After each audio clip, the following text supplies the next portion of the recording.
स्वागत है आपका मैकेनिकल एजुकेशनल फोरम में। आशा है आप सभी बहुत अच्छे होंगे। तो आज का टॉपिक है हमारा गिब्स फेज रूल। ये बहुत ही बेसिक सा रूल है। इससे पहले मैं आपको ये बता दूं कि थर्मोडायनेमिक्स प्रॉपर्टी क्या होती है। मैंने पिछले वीडियो में बताया था आपको ये बात।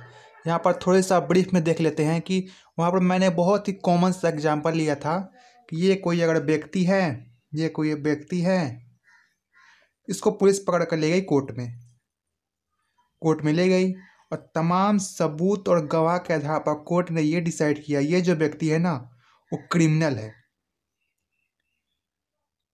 ये कोर्ट ने माना तमाम सबूत और गवाह के आधार पर। तो ये सबूत और गवाह क्या थे? अगर हम इसको सिस्टम मान लें तो इस सिस्टम के मान लें तो ये सबूत और गवाह जो थे वो प्रॉपर्टी थे। उसी प्रॉपर्टी के आधार पर कोर्ट ने ये डिसाइड किया, इसको डिस्क्राइब किया बेसिकली कि ये क्रिमिनल है, ये दोषी है, ये निर्दोष नहीं है। इसी सबूत और गवाह के आधार पर ये बातें मैंने की थी पिछले वीडियो में। तो ये सबूत और गवाह तो बहुत होंगे, उनकी लंबी लिस्ट होगी। ठीक उसी तरह से थर्मोडायनेमिक्स में भी कुछ ऐसा ही होता है। अगर ये आप मान लें कि ये एक ग्लास है, ये ग्लास है, इसमें वाटर है और आप इसकी स्टडी करना चाहें तो थर्मोडायनेमिक्स प्रॉपर्टी बहुत है ना। थर्मोडायनेमिक्स प्रॉपर्टी की एक लंबी सी लिस्ट है जिसमें आपका pressure, temperature, volume, entropy, enthalpy, internal energy बहुत सारे आते हैं। तो उन सब के आधार पर इसको डिस्क्राइब करना तो बहुत मुश्किल हो जाएगा, है ना, कॉम्प्लिकेट हो जाएगा। कि एक गिलास है, इस गिलास में केवल वाटर रखा हुआ है और इसी की जान निकाल देंगे हम इसकी प्रॉपर्टी निकालते निकालते। तो गिब्स फेज ने क्या किया, एक बहुत ही एक रूल दिया। और वो रूल क्या था कि वो बताता था कि number of minimum intensive property क्या होंगी। नंबर ऑफ मिनिमम, ये तो मैक्सिमम नंबर ऑफ लिस्ट है थर्मोडायनेमिक्स प्रॉपर्टी की, वो मैक्सिमम है ना। हमें वो उसमें से कुछ को निकाल लेना है और उसी के आधार पर हम बता देंगे कि ये इसको डिस्क्राइब कर देंगे इसके स्टेट को।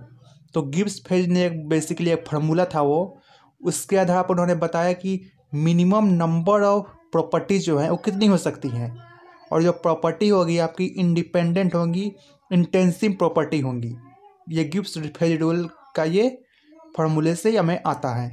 तो गिब्स फेज ने बेसिकली फार्मूला दिया, है ना। वो फार्मूला था आपका, है ना, P plus F is equal to C plus 2। ये गिब्स फेज रूल का फार्मूला था। मैं फिर बताता हूँ इस फार्मूले की ज़रूरत क्या पड़ी, क्योंकि थर्मोडायनेमिक्स प्रॉपर्टी बहुत है ना, लंबी लिस्ट है उनकी, और उसके आधार पर हम सिस्टम को डिफाइन करना चाहें, उसके स्टेट को डिफाइन करना चाहें तो बड़ा सा कॉम्प्लिकेट हो जाएगा। सुबह से शाम हो जाएगी तब भी लिस्ट ख़त्म नहीं होगी निकालते निकालते इसकी प्रॉपर्टी को। लेकिन अगर हमारे पास दूसरा रास्ता है कि मिनिमम चाहिए हमें, उसी प्रॉपर्टी में से हम मिनिमम निकाल लेंगे, उसी के आधार पर अगर हम डिस्क्राइब कर देंगे इसको, इसके स्टेट को, तो अच्छी बात है ना। तो ये फार्मूला आपको मिनिमम नंबर ऑफ प्रॉपर्टी देता है, इंटेंसिव प्रॉपर्टी देता है कि ये निकाल लीजिए। आपका जो ये ग्लास में जो वाटर रखा हुआ है या कोई भी सिस्टम है उसके स्टेट को आप डिस्क्राइब कर सकते हैं। यह गिब्स फेज रूल का यही है मकसद इसका यही है, इस रूल का, है ना। तो उसी अगर हमारा इंटेंसिव प्रॉपर्टी अगर निकल गया, minimum number of intensive property, तो उसी के आधार पर हम जितने भी प्रॉपर्टी है उसको निकाल लेंगे। क्योंकि बेसिक फिजिक्स में आप देखते होंगे कि उसमें एक होता है फंडामेंटल क्वांटिटी और एक होता है ड्राइव्ड क्वांटिटी। फंडामेंटल से ही ड्राइव बनते हैं, ये आपको पता होगा। अगर अगर मीटर है, मीटर क्या है, लंबाई क्या है, यूनिट है। अगर मीटर से ही आयतन बनता है, वॉल्यूम बनता है, मीटर क्यूब हो जाता है ना। तो ये फंडामेंटल है, लेकिन ये ड्राइव है। थर्मोडायनेमिक्स में अगर रिलेट करूँ तो ये minimum number of intensive property है और ये इसके इसी से बने हैं और भी प्रॉपर्टी। तो ये अगर हमें पता पड़ गया तो ये तो पता पड़ ही चलेगा, इसमें क्या दिक्कत है। तो Gibbs phase rule minimum number of intensive property देता है कि ये लीजिए मिनिमम नंबर है, ये मिनिमम है, ये मैक्सिमम नहीं है, मिनिमम है।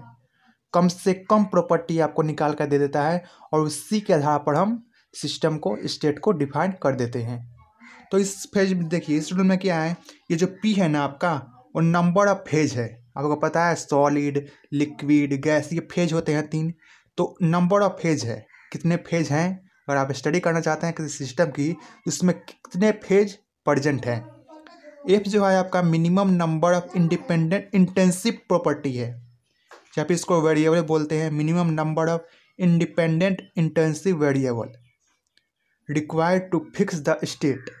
इस बात का आप ध्यान रखेंगे। इसको डिग्री ऑफ फ्रीडम ही बोलते हैं, है ना। सी जो है आपका यहाँ पे नंबर ऑफ कंपोनेंट है। अगर मैं वाटर की बात करूँ तो वाटर आपका एक ही कंपोनेंट है H2O, लेकिन नंबर ऑफ कंपोनेंट का मतलब है कि उसमें O2 हो गया, N2 हो गया, है ना। तो ये 2 कंपोनेंट हो जाएंगे।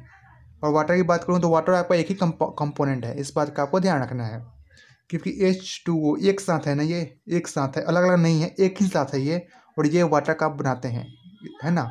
तो अगर मैं इसको सिस्टम मान लूँ और मैं चाहूँ कि इसकी minimum number of intensive property क्या होगी, जिसके आधार पर मैं इसके स्टेट को फिक्स कर सकूँ, डिफाइन कर सकूँ, तो देखिए यहाँ पर जो फेज है वो एक है, क्योंकि यहाँ पर लिक्विड ही है, केवल गैस या फिर सॉलिड तो है नहीं, केवल लिक्विड है।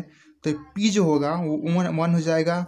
इफ तो हमें निकालना है, कंपोनेंट आपका भी एक है, वाटर ही है यहाँ पर, दूसरा कुछ नहीं है, तो ये भी 1 हो जाएगा और ये 2 हो जाएगा। तो यहाँ से एफ 2 1 3 -1, एफ जो आएगा 2 आएगा, यानी कि इंटेंसिव प्रॉपर्टी आपको 2 चाहिए इसको डिफाइन करने के लिए, इसके स्टेट को डिफाइन करने के लिए। और ये इंटेंसिव प्रॉपर्टी कुछ भी हो सकती है ना। इंटेंसिव प्रॉपर्टी होनी चाहिए, इंटेंसिव प्रॉपर्टी इंडिपेंडेंट होती है, ये होनी चाहिए। अच्छा, एक और एग्जांपल ले लेते हैं। ट्रिपल पॉइंट पर क्या होता है, अगर ट्रिपल पॉइंट मैं वाटर के लिए लिखूँ तो वहाँ पर लिक्विड, सॉलिड और गैस, ये तीनों फेज मिलते हैं एक जगह पर। तो उसके लिए जो पी की वैल्यू होगी, फेज तो आपका एक ही है, नहीं फेज आपका 3 है, सॉरी फेज आपका 3 हो गया। एफ हमें निकालना है ना। कंपोनेंट आपका एक है, कंपोनेंट आपका एक है। सी आपका 1 हो जाएगा, क्योंकि वाटर है ना, H2O एक ही कंपोनेंट है, +2। तो यहाँ से आपका एफ निकलेगा, वो हो जाएगा 2 1 3 -3 3, यानी 0। यानी कि ट्रिपल पॉइंट का जो डिग्री ऑफ फ्रीडम होता है वो 0 होता है, यानी कि उस स्टेट पर आपको कोई भी प्रॉपर्टी नहीं चाहिए उसको डिफाइन करने के लिए, है ना। वहाँ पर कोई प्रॉपर्टी आपको चाहिए ही नहीं डिफाइन करने के लिए। उस पर आपका जो प्रेशर होता है, जो भी इंटेंसिव प्रॉपर्टी होती है वो फिक्स होती है। उस पर आपको चाहिए कि इस पर मैं कितना डिग्री ऑफ फ्रीडम चाहिए मुझे उसको डिफाइन करने के लिए, तो वहाँ 0 होता है, वहाँ पर फिक्सिंग होता है। इस बात का आपको ध्यान रखना है। तो ये होती है आपकी इंटेंसिव प्रॉपर्टी। ये होता है आपका गिब्स फेज रूल, ये बताता है हमारे। फिर से समरी देख लीजिए एक तरह का आप। नंबर ऑफ हमारे पास बहुत है, maximum number of thermodynamics property है, लेकिन हमें सिस्टम को डिफाइन करना है, स्टेट को डिफाइन करना है, तो मुझे कम से कम चाहिए, ताकि उसी की हेल्प से मैं उसको डिफाइन कर सकूं और उस प्रॉपर्टी के आधार पर मैं दूसरे जो प्रॉपर्टी है उसको बता सकूं। तो ये आपको फार्मूला दे देता है, ये बता देता है बेसिकली कितने चाहिए, इंटेंसिव प्रॉपर्टी चाहिए कितनी है आपको। और उसके आधार पर हम इंटेंसिव प्रॉपर्टी ले लेते हैं और आपके बाद उसका जो थर्मोडायनेमिक सिस्टम है उसकी स्टेट को बता देते हैं। तो ये थी गिब्स फेज रूल, बड़ा ही सिंपल है। ऑब्जेक्टिव में अक्सर आ जाता है कि इसका ट्रिपल पॉइंट का जो है कितना होगा डिग्री ऑफ फ्रीडम, आपको क्वेश्चन दे देगा, उसमें पूछ लेगा कि डिग्री ऑफ फ्रीडम क्या है इसमें, गिब्स फेज रूल का उससे फार्मूला पूछ देता है। तो इस बात का आपको ध्यान रखना है। तो एक छोटी सी वीडियो थी, आई होप आपको अच्छी लगी होगी, आपको ये हेल्प करेगी, है ना। अगर आपको किसी तरह से ये वीडियो हेल्प की है तो कमेंट सेक्शन में बताइए, है ना। मिलते हैं नेक्स्ट वीडियो में। Thank you.